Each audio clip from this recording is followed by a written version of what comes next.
This is John McQuay with 8541 Tactical. We're here at the range today to do our review of the Bushnell Elite Tactical 6-24 power rifle scope.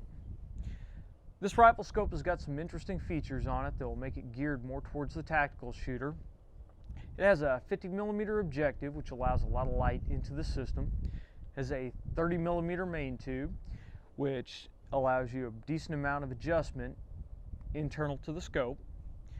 Has large turrets that allow it easy for you to grab with gloved hands. The clicks on the turrets are distinct. They're not very audible, but you can definitely feel them click in to each notch without having to look at it. Has a parallax knob that is marked from 25 yards to infinity. Got a nice large power selector ring. It makes it easy for you to dial the power in. The ring moves smoothly, but it's stiff enough that it'll stay on the power setting that you leave it on. This scope has a green illuminated reticle. It has 10 different power settings for the reticle. The reticle turret locks into the off position fairly well. You don't have to worry about it turning on in the bag like we've had happen with some of the other turrets. Has a fast focus eyepiece that allows you to get your diopter setting dialed in correctly very quickly. The diopter is stiff enough that once you get it set and leave it alone, it'll stay where you left it. We've shot this rifle scope for a couple of months now, and we mounted it up. We didn't really go through and confirm our dope or confirm our tracking. We just kind of threw it on and went on the fly. I've been using the same dope that we got for this rifle with the Vortex Razor HD rifle scope. The dope from that scope was usable on this one. It tracked pretty much perfectly with that, so it tells me that this scope is fairly accurate as far as the internal adjustments go. However, we didn't get to sit down and do a true tracking test on it when we started to use it. So we're out here at the range today. We're going to go ahead and load up. We've got a target down at 100 yards, and we're going to run a true tracking test today, and we're going to make sure first that the reticle and the turrets coincide, that what I see through the reticle will translate to a true adjustment on the turrets. And then we're also going to do a vertical tracking test, and we're going to make sure that 1 mil of travel on the turret actually equates to a correct 3.6 inches of travel between the impact of the round downrange at 100 yards. We've got the scope mounted today in our American Defense Manufacturing quick release mount. We recently did a review of this mount, and we know that while the mount's locked onto the rifle, it's holding well. We're not going to worry about a zero drift because of the mount. We will not be removing the mount at any point during this test, so we don't have anything to worry about there. The rifle that we're using today for the test is our Accuracy International AE Mark II rifle in 308. It has a 20-inch barrel on it. This rifle has proven extremely accurate in the past, so we don't have anything to worry about there. We're going to go ahead and put it in a rock bench rest and use rear bag, so that should eliminate any shooter error from the issue. We're also going to be firing Black Hills 175 grain match ammunition. We've shot the Black Hills ammunition through this rifle before, and it's also proven to be a very accurate combo, so no worries there. Black Hills is kind enough to provide the ammunition for this review, so if you need any ammunition, please give them a call. We've got our target set up downrange at 100 yards. We're going to go ahead and drop the rifle into a rest, load it up. We'll get zeroed on target with the ammunition we're using today, and we'll make sure that we're ready to go. Then we'll fire the tracking test. This test will confirm that the reticle is tracking true, or that the turrets are tracking true with the reticle. It's also going to allow me to run a vertical drill and make sure that when I dial 1 mil of adjustment on the turrets, that I'm actually seeing a 3.6 inch change in the impact of the round downrange. Now this scope has 1/10 mil adjustment turrets and a mil-dot reticle. One of the key features of the scope is that the reticle and the turrets match. This allows you to read an offset through the reticle and then dial the adjustment through the turrets. The scope also features a first focal plane reticle, which means that no matter what the power setting is on the scope, the reticle will actually read correctly when you're looking at the target downrange.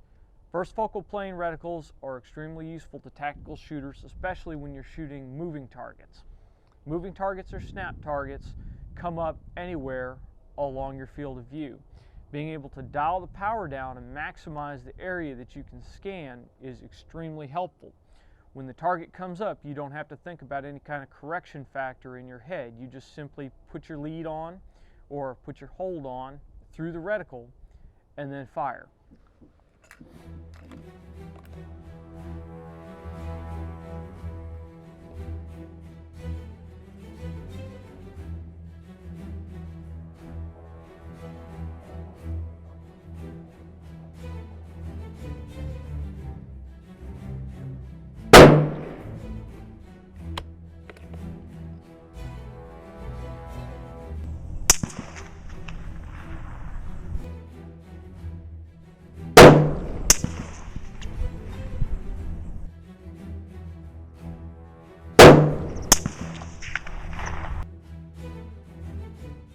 Now we've got several different targets set up on this board here. The first is our big orange shooting C down here with the diamond in the middle of it. This makes for a very nice picture to hold your reticle on. We confirmed our zero on this target. We had to make a slight difference from the ammunition that we were shooting yesterday.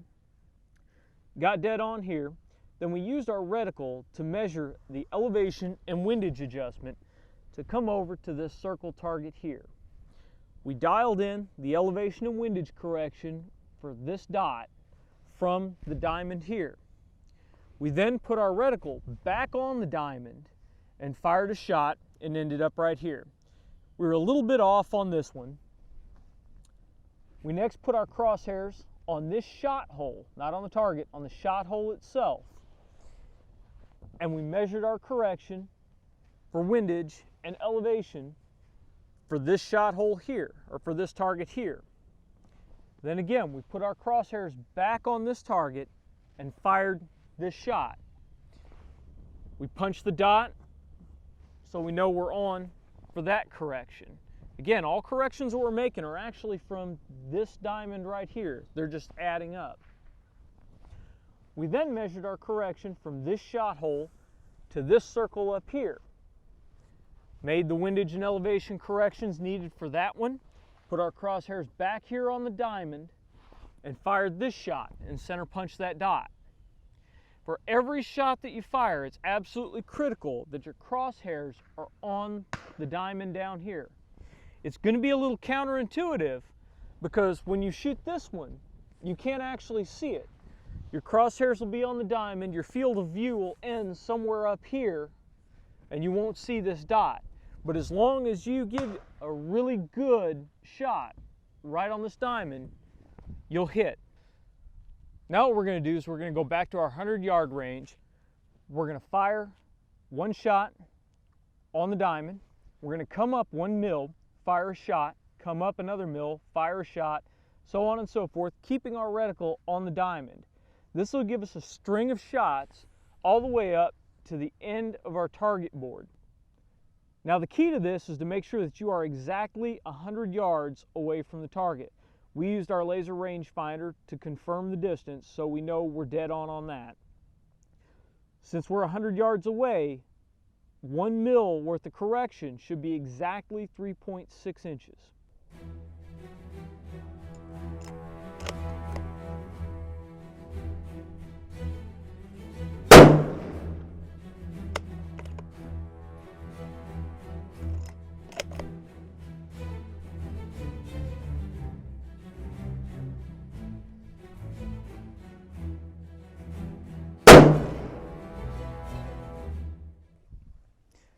Okay, we fired 8 shots.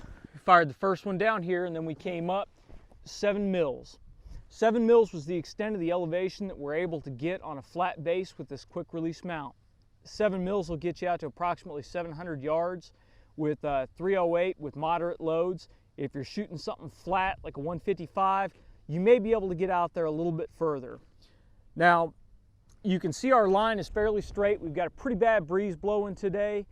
Target board's rocking. Our target camera actually fell over in the breeze. So there's a little bit of zigzag to the line, but it's pretty much straight up. That tells me the scope is tracking true on elevation. Now when we go to measure these, when you're measuring the distance between each shot, some are going to be more than 3.6, some are going to be less than 3.6.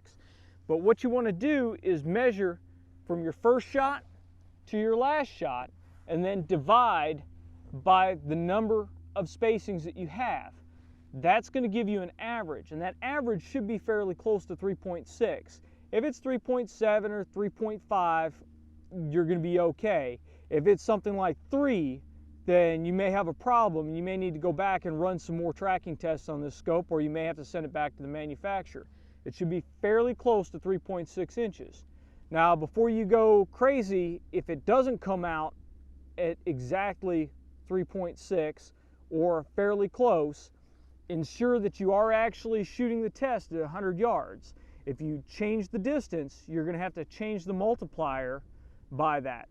1 mil is 1/1000th of what you're doing. So at 100 yards, 1 mil is 3.6 inches. At 100 meters, 1 mil is going to be 1 centimeter. At 1,000 meters, 1 mil is going to be 1 meter. So make sure you keep the distance that you're doing your test in mind when you're checking the distance between your shot holes. If you run your test at the standard 100 yards, it should be 3.6 inches between the shots.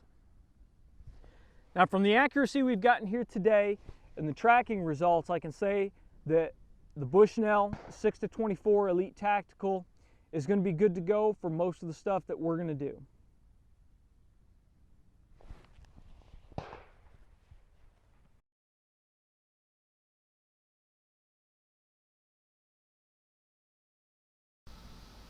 If you've enjoyed the review video today, please click the subscription button above. More subscribers means we can bring you more videos. Thank you.